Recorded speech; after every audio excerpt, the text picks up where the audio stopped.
Hello, my little piggies. Welcome back to I Am a Bit of an Expert, a Peppa Pig podcast. I'm your host, Josh Chapman. And joining me, he looks quite well. I'm looking at him right now. He doesn't look like he's carrying any sickness. Is the other host, Matt Frost. How you doing, mate? Oh, no. Good to see you, Josh. Yeah. I shouldn't have opened my mouth. I'm being trolled on my own podcast. I'm not very well. Oh, dear. We better get called Dr. Brown Bear then. How are you, mate? I'm good. I've got a somewhat sick child in the house at the moment, so nothing as serious as this, but it did ring true that, when you have sick children, although it doesn't actually seem to affect, we'll get on into more detail, but usually when there's a sick child, it all sort of affects the whole running of the household, but it didn't seem to matter too much here to the pig family. Yeah, I think this is probably the most least realistic episode I've ever seen of Peppa Pig. Right. Well, give us a quick blowdown of what goes down, mate, in Not Very Well. Okay, so Peppa Pig rocks up to breakfast time and she's covered in spots and she says she's not feeling very well, and Mummy and Daddy quite wisely send her straight back to bed. They call Dr. Brown Bear. Dr. Brown Bear comes in and says it's a bit of nothing, gives her some very generic medicine, and she gets better. And I don't know about you, Josh, but it's just not ringing true for me, mate. There's a lot of should we say artistic license here? This, at least from my experience, like up front, I mean, Peppa looks like she's seriously ill. Those spots, it looks like she's got, measles or at least some sort of, high stage chickenpox going on, or some kind of rash here. And I'm just going to put it up front here. I'm going to ask the hard question. Are Mummy and Daddy Pig anti-vaxxers? Oh, God.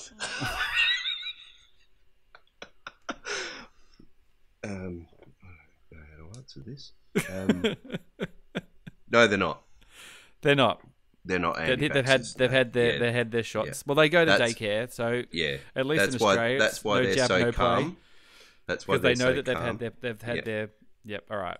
Well, we'll let's take that assumption. Although I must say, Peppa looks terrible. She does. She looks very, very spotty. If my kid rocked up to the dinner table looking like that, I would be a little bit concerned. Me as well. We've got a sick one in the house. You've mentioned you got a sick one as well. Nothing as bad as that. Just a bit of a cold, but it's sort of a little bit off the food. A little bit grizzly. All that kind of stuff. But not busting out in bright spots. Yeah, we've got a bit of gastro with Sabine at the moment, which has been... You're playing with a loaded gun. Oh, yeah, it's been quite ghastly, actually, at certain times last night. So, yeah, it's... dear. But she's a little trooper. She don't complain very much. That's good. But, she doesn't have to clean up. So... We've been quite lucky. We've never had it go through the house. I always hear stories of, one gets it and then all the kids get it and then the adults get it and then it's just gastro central. Friends of mine, it went through their place just before Christmas, so much so that he couldn't come to his own birthday drinks. So we had them without him. But... That's so Australian. We'd already booked the tables, So come on. To be fair, there was a few people's birthdays, but he was one of the people whose birthday it was, and he couldn't come because the gastro had spread through the house. So we've been lucky enough to not have that hit us yet. And Olive does go to daycare a couple of days a week, so we are playing with fire. Yeah, or the Petri dish, as I call it. So. Yeah, exactly. So, Daddy Pig gets on the phone and gives Dr. Brown Bear a call. So the first suspension of disbelief is being able to pick up the phone and get the direct line to a doctor. Yeah, probably. Yeah, I think that's true. But do you have the home doctor service there? We have actually, yeah, we did actually use it once when Olive was little because she was running hot, and we did actually use the doctor service, and they came out and they were very good. So I can't put this one down too much for believability because we have actually used that service before. Though I have to say up front, Dr. Brown Bear, he's got a lovely tone to his voice. He should be in podcasts. I should have researched who does his voice because it's like sweet caramel, isn't it? Really? Yeah. Look, we watched this episode quite late today, so I didn't have a chance to look it up too. But I had the exact same thought you did. That's a. I know voice. doctors do very well for himself, but I feel like he should be doing voiceovers or, late night smooth radio. Or he's like, hey, it's Dr. Brown Bear here, and we're going to be doing some sweet tunes until 3 a.m. And now here's Toto. And indeed, coming from you too, Josh, because I believe you have a very good speaking voice as well. So I think that's high praise indeed. This is a game recognizes game, you think? Oh, well, if anybody wants to give me a late night smooth radio shift, I have a small child, so I won't be able to help you out. Maybe come back in a few years, and maybe I'm sure I could really convince my partner that I'm just going to start doing midnight to dawn radio shifts.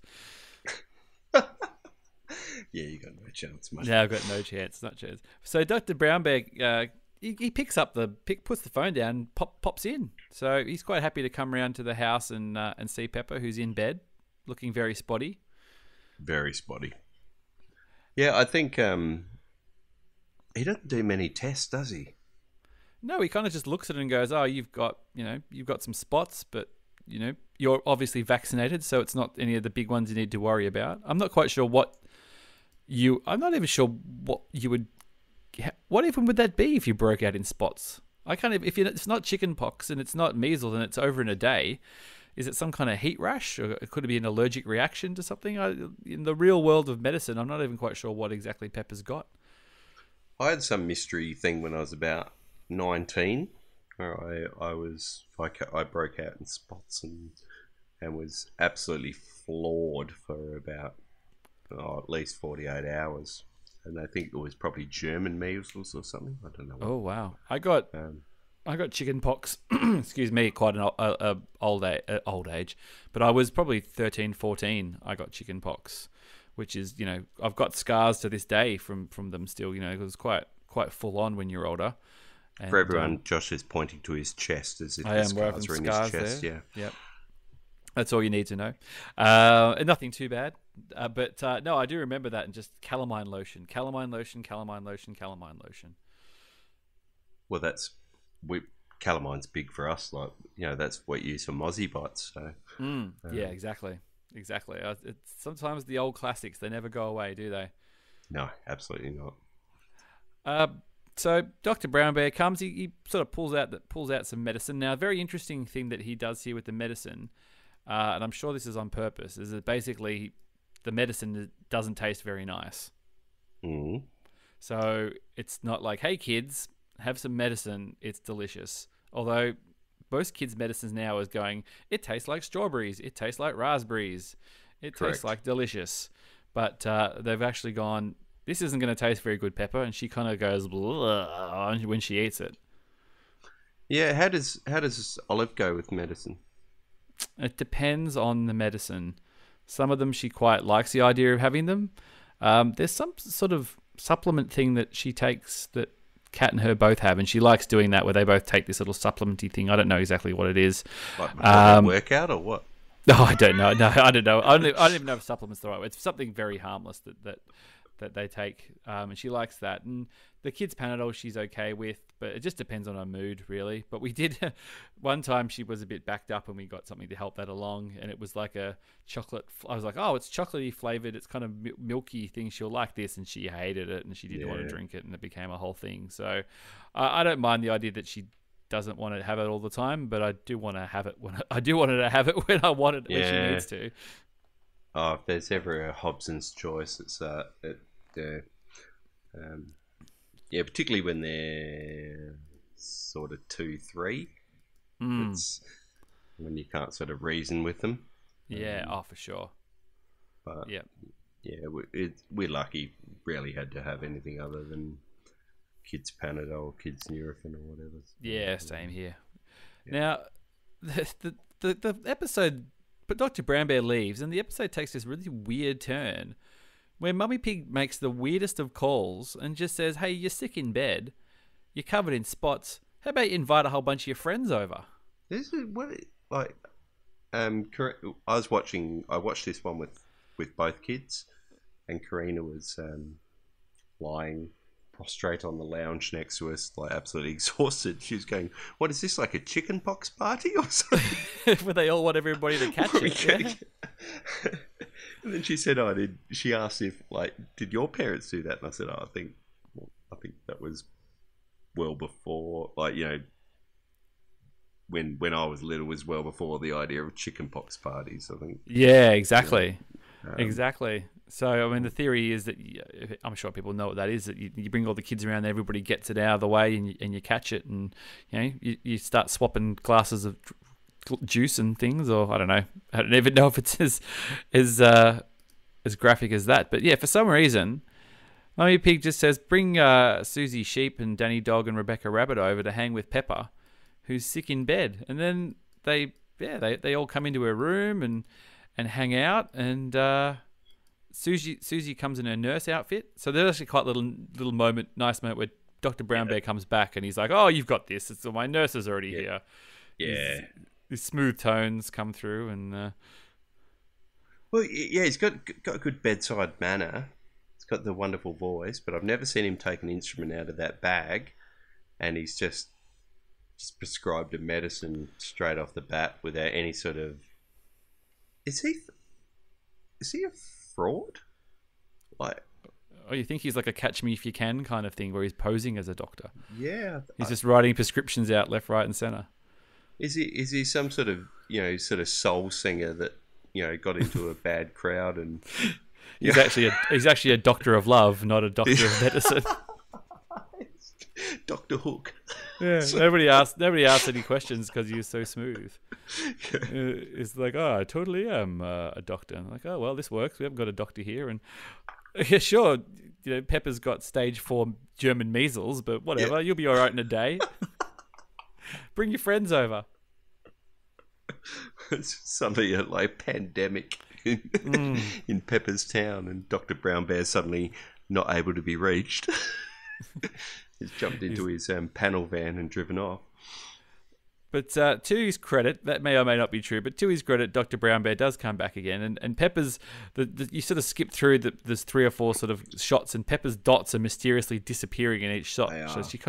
So by the time they get to the last sort of minute of the episode, her spots have basically all disappeared. And then Daddy Pig goes, "All right, well, you've been in bed sick all day, but we've invited your friends over. Your spots are gone, so let's just go out the back and kick the old football around for a bit." Now Peppa does high drama pretty well. She's not a great patient, or she's a magnificent patient, depending on how you look at it. But and our eldest, who's now a full-on grown-up piggy, an 18-year-old, is a guy that reminded me of her. She's not a good patient. So no. Luckily, she very rarely gets sick, but yeah, she'd be turning it on exactly like Peppa, like just Fluff a my pillow. Basic head cold, and she'd be like, "Come nearer. I just need to touch your hand one more time." So, get Dr. Brown Bear. Yeah, get Dr. Brown Bear. And this is coming from somebody who's the worst offender as far as man flu. Like, oh God, anything that I have is 10 times worse than anyone else, and she puts me to shame.